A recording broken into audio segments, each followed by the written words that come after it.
Journey IFC strives to create safe spaces to worship God.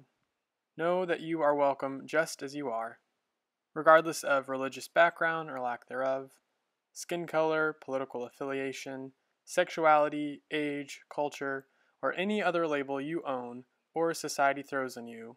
You are welcomed and celebrated here just as you are. So, since we're talking about grounding and retreating and recalling for our centering breath today, I actually want to give you an activity that you can do if you choose this week to retreat away. You don't have to go to the women's retreat to get a retreat. You should go to the women's retreat if you can. Say you're a man. But if you can't go, these are things we should be doing in our day-to-day lives, not just these one-off things. And so this is a breathing exercise that I got from my counselor to help me deal with my anxiety. But I think it's a really nice way of getting into our body, which kind of takes me back to last week, that grounding sense of helping us get back to what do we feel right now, what do we hear, what do we see. And so what we'll do is first get comfortable in your chair. And relax your shoulders, roll your neck if you need to. Just get comfortable in your body and in your chair. And feel yourself being supported by the earth beneath you. Imagine being connected like roots going down into the earth and connecting to one another. And just become aware of your breathing. Just notice it.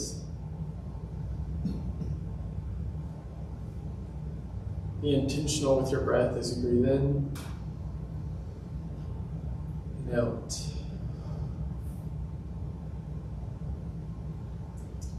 So in this meditation, I invite you, it's 5 easy steps. So what you want to do is, you want to open your eyes first, and I want you to just look at 5 different things. So just acknowledge 5 things you see in the room, around you. You don't have to know why they come to mind, but list 5 of them in your head.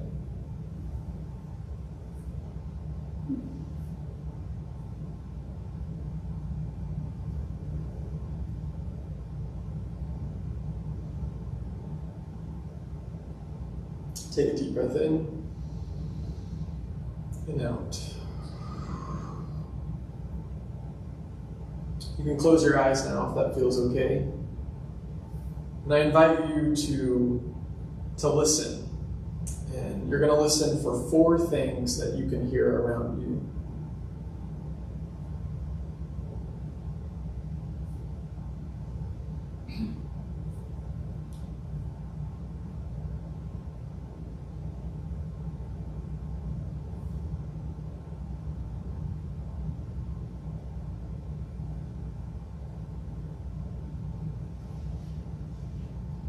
Breathe in and out.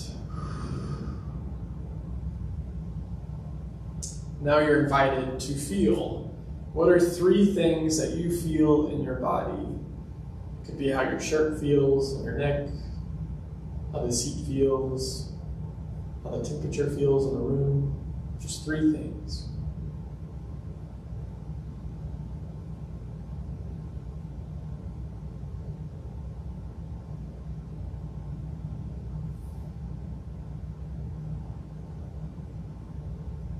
And breathe in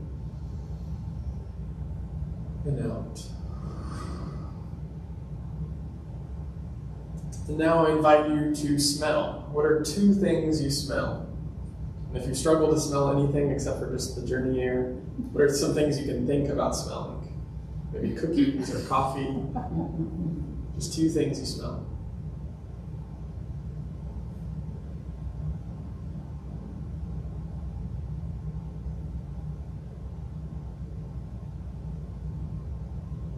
And breathe in and out. And our final thing is taste. Just what does your mouth taste like right now? Just getting that into your body. What is it?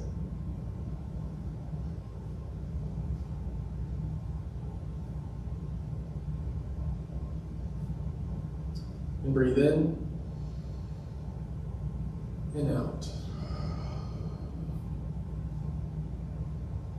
Amen. Hello, I'm Susan. This is Susan. Our reading today comes from the book of Matthew, specifically 14 verses 13 through 23. And this story reveals to us a time when Jesus needed to retreat and recall. Now, when Jesus heard the news that John the Baptist was killed, he withdrew from there in a boat to a deserted place by himself. But when the crowds heard it, they followed him on foot from the towns.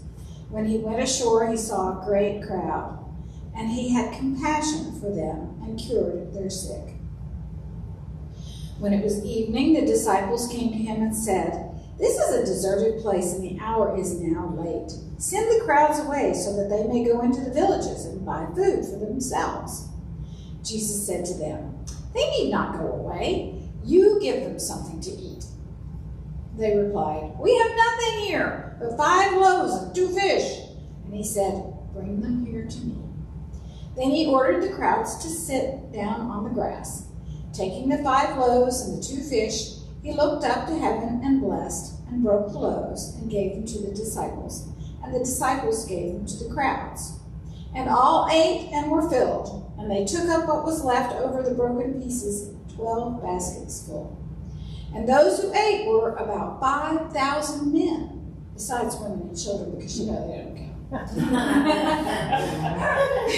Immediately he made the disciples get into the boat and go ahead to the other side, while he dismissed the crowds. And after he had dismissed the crowds, he went up to the mountain by himself to pray. When evening came, he was there alone.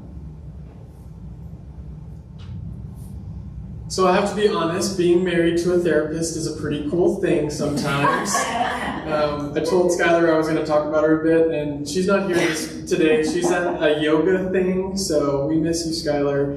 But don't worry, I got her. She said I could do this. So, but being married to a therapist has some benefits. There's some nice things. I get to learn a lot. And every now and then I get the chance to receive some of her wisdom from her research and the work she's doing, which is really great when you're a basket case like me.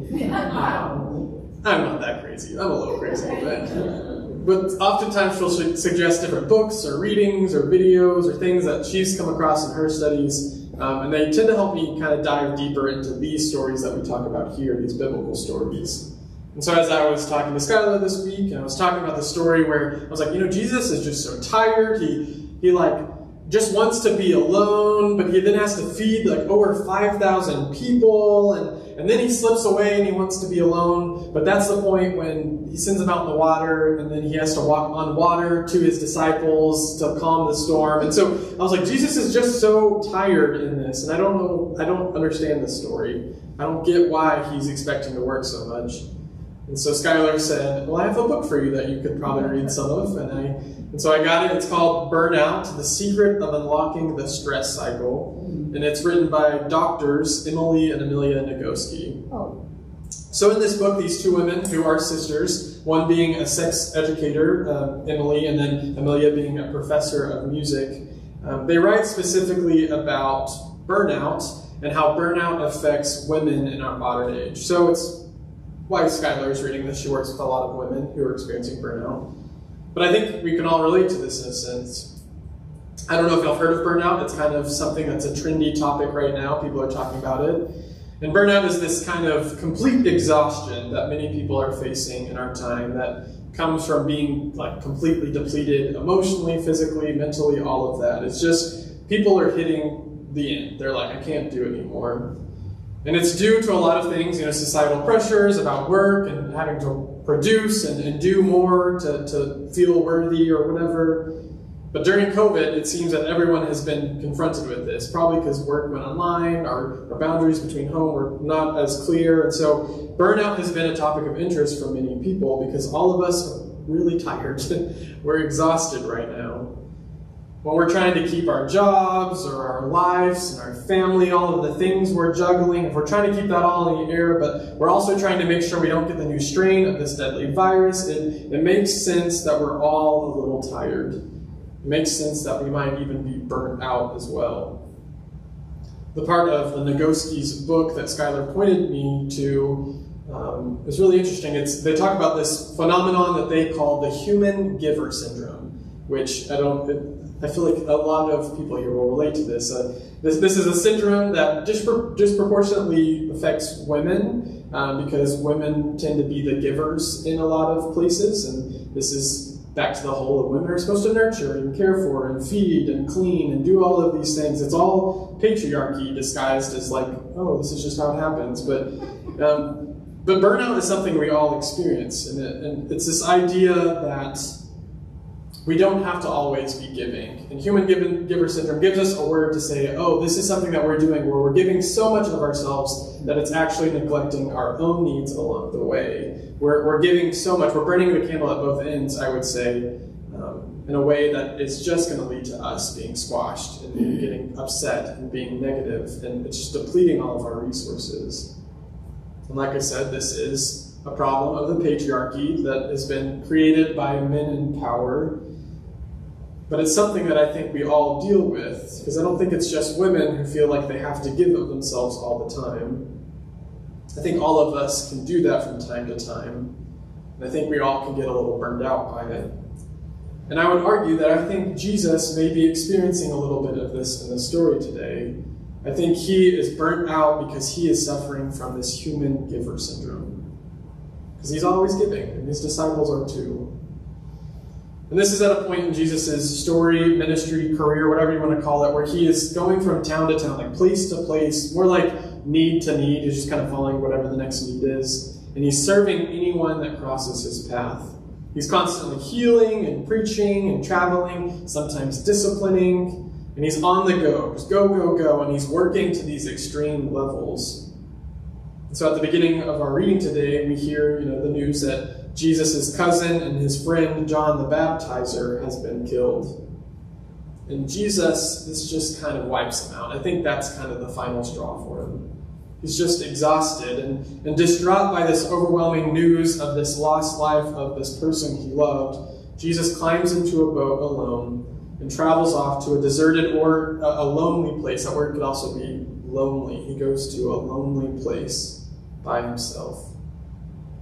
I'd say this is something us extroverts, if you're an extrovert in the room, this is something that we can learn from the introverts in the room, that sometimes it's okay to be alone. Sometimes it's okay to have some silence. And it seems that Jesus needed to retreat away to be alone for a bit. Jesus knew that he had to care for himself before he could continue traveling and caring for others. Jesus knew that there was room in his schedule for some grief. But the crowds don't know that. The crowds don't know what Jesus is going through, that he is tired. They just know that Jesus can heal them if they get to him. They know that he can teach them these really profound truths and that he can look at them and know them completely. And so the crowds, of course, chase down Jesus, and they're on foot, and all that while Jesus is out in the boat alone on the water. But eventually his retreat ends, and he comes back to the shore.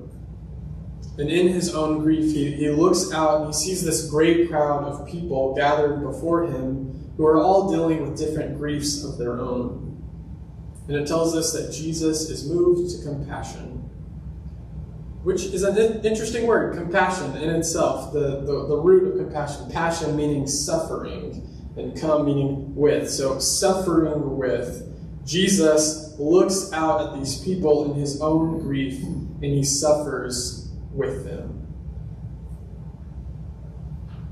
And it says that in doing so, Jesus was able to cure the sick that were brought in front of him. But it took him suffering with them to do it. So after Jesus' long day is over, when evening finally rolls in, the disciples come to check on their friend Jesus, who's really tired. And they point out that, it's getting late, Jesus, and the crowd's thinning out. So they said to him, send everyone away so that they can go eat. They need to go get food. Send them into the towns to get food for themselves. But we know Jesus loves a community meal, so he's like, nah, let's not do that. He said, they don't need to leave. Instead, you are going to feed them. And Can you imagine that? That's like springing a potluck for 5,000 plus. We don't know how many women and children, like Susan pointed out, we don't know how many women or children are there. So that's just like dropping a potluck on you, no notice at all. I can imagine the disciples and the little church ladies that I grew up with would be so mad if this happened to them. You can't just make a meal that quick. And so the disciples, who I assume probably have a bit of this burnout from human giver syndrome themselves, they look around and all they have is 5 loaves of bread and 2 fish, which is clearly not enough to feed everyone, feed all these thousands of people. So Jesus steps in and he does this really cool thing. I would call it a miracle. And he asks everyone, I love this is what he does. He asks everyone to sit down. And the language here, the sit down, kind of is a play on lay back, like lay down for a bit. Get comfortable. Stop doing anything. Relax. That's what he tells them to do first. And then Jesus takes the bread, kind of like we do whenever we have communion. He blesses the food and he breaks it, and then he hands it over to the disciples to give out to everyone. And of course, a miracle happens. All are fed and everyone eats and they're filled up, and it even says that they have leftovers. And who doesn't love leftovers, right? Jesus, still being exhausted and needing time alone, though, after he's fed everyone, he finally sends everyone away, including the disciples, who he puts on a boat and they go out in the water, all that stuff. And Jesus decides to go and climb a mountain and pray alone. Talk about retreat and recall, right? Twice in the story, Jesus has to get away, retreat away from everyone so that he can care for himself. But when Jesus retreats, it's not just to be alone. He goes and he prays. He starts talking with God. He starts recalling what God has called him to do in the world, and maybe recalling what God hasn't called him to do in the world. And I believe that this work, this getting away, this retreating, is just as important as the miracles of the loaves and fishes. Because if Jesus wasn't able to retreat and recall, I don't think he'd be able to do it much longer. I think he would have been burned out to a crisp. But Jesus goes up in the mountain and prays, and when he's done, he comes down and he sees that the disciples who he put on the boat are now way out on the water, and there's this raging storm coming. And it's this kind of funny story where he walks out and they're like, oh, it's a ghost. And it's Jesus, casually walking on water in a storm, and he calms it. And so Jesus, who needed to retreat and recall, now has to be thrown right back into work. He doesn't get a break. He is back there. He was trying to get away from it all and care for himself, but he has to step into the next miracle. And I think that's relatable. It's hard to get fully away all the time. And we see this in our culture today. It's hard to have times of retreat. It's hard to get away from the stressors of life. We're so online, we're so connected to our phones, our emails, all of that we're just too available now. And as Dr. Emily Nagoski's research shows us, that this is even more true for women and minorities and people who are struggling. But we live in this culture that seems to be burning us all out, one by one, in this mass wave. So I wonder, how do we know if we are one of those people being burned out? How can we check for these signs before it gets out of hand, before we are burnt?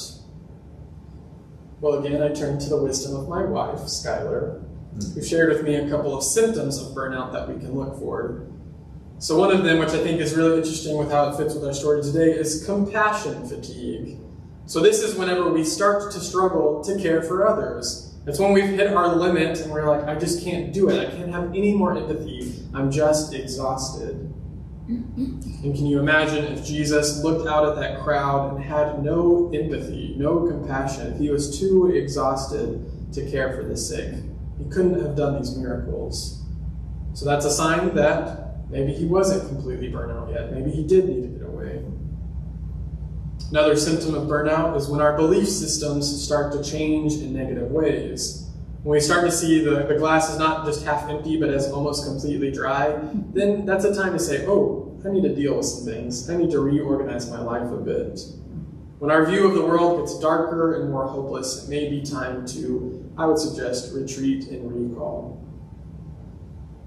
Another symptom is that we begin to lose our sense of ourself and our own needs, and we start prioritizing the needs of the other. When we see that even Jesus needed a moment alone, it was okay that he didn't always have to be available. He got to be away for a bit. Sometimes we have to be reminded that we deserve care too. All of these symptoms may be something that you, we are facing right now, but we also might know burnout just the way it feels in our bones, that complete and utter exhaustion.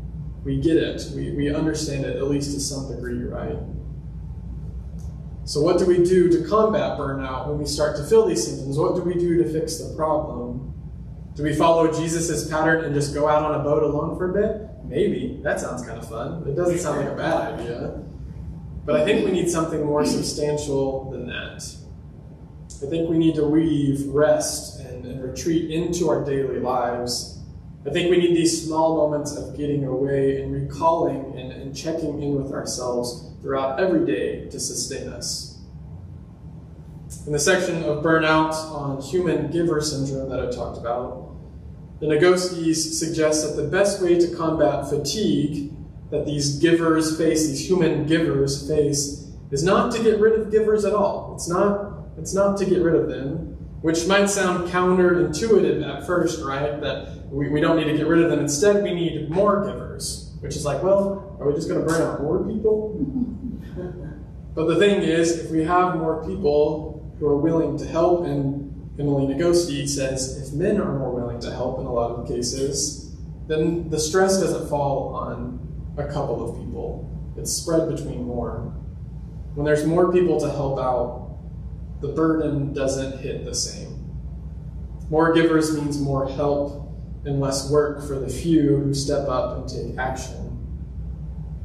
For example, I can imagine Jesus providing that meal for that crowd was a huge blessing, and all the givers in the crowd who were worried about what their families would eat that night. I can imagine the women who were served supper by Jesus and the disciples, and I wonder what relief it was when they felt like they were being cared for, when they didn't have to give in that moment, when Jesus said, just lay back and here's supper.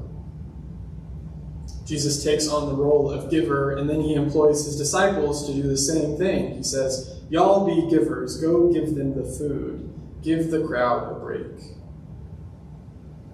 When we share the load between more people, it doesn't have the ability to crush us the same way.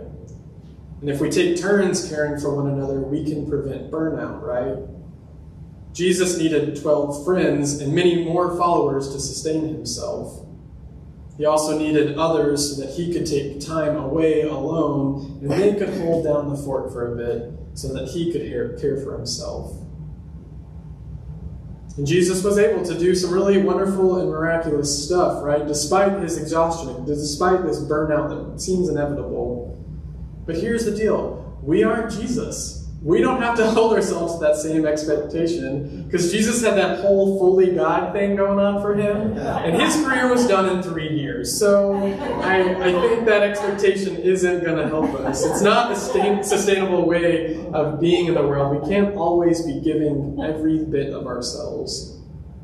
And we see Jesus suffering with this human giver syndrome as he sneaks away for some silence, not once, but twice in this story. I think what Jesus teaches us in this story and stories like this is that sometimes we need to retreat away so that we can be able to recall our needs and remind ourselves of what God has called us to do in this moment. In caring for the self, I think we can better care for others. You know, like you can't pour from an empty cup kind of thing. In this time alone and these retreats that we take, I think we're called to take note, recall to our minds, right, the symptoms of burnout we may be experiencing. And then I think we need to look for more givers in our lives to help us lighten the load. Because Jesus teaches us that we cannot do this alone, but sometimes it is good to be alone. We need a community of saints who are willing to step in and give of themselves, but not to a detrimental level, right? We also need a community of people who know when to stop working, when to stop caring for others and care for their own needs. Because if we all become givers, there is more room for this kind of work. If we all chip in a little bit, we can all take a break every now and then. So that's my challenge for us this week, for today, for this moment. I want us to try to find ways in our everyday lives where we can retreat away, even if it's just for a moment, just in your house, whatever, where we can retreat away and recall our intentions, to get away and check in with our bodies, maybe doing those 5 senses that we did. This could look like going to a women's retreat in a couple of weeks. Or it could be, or it could be listening to some really great music, or going for a walk with our dog, or a friend, or sitting alone for a bit in the stillness and just checking in with our bodies. But that's our challenge, right?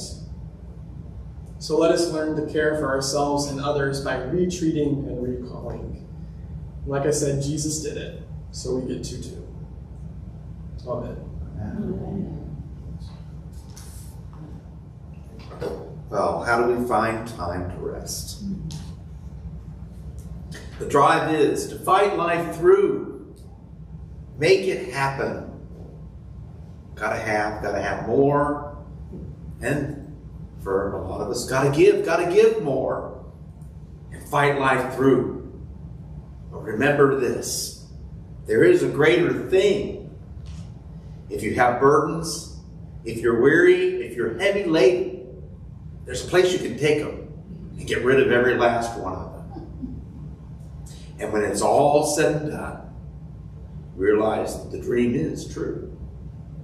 And it's there for the taking. Find rest this week. By all means, find that rest. Because if you don't get it, you'll still be fighting life through, and that's not what we're supposed to be doing. Have a week of rest. Amen.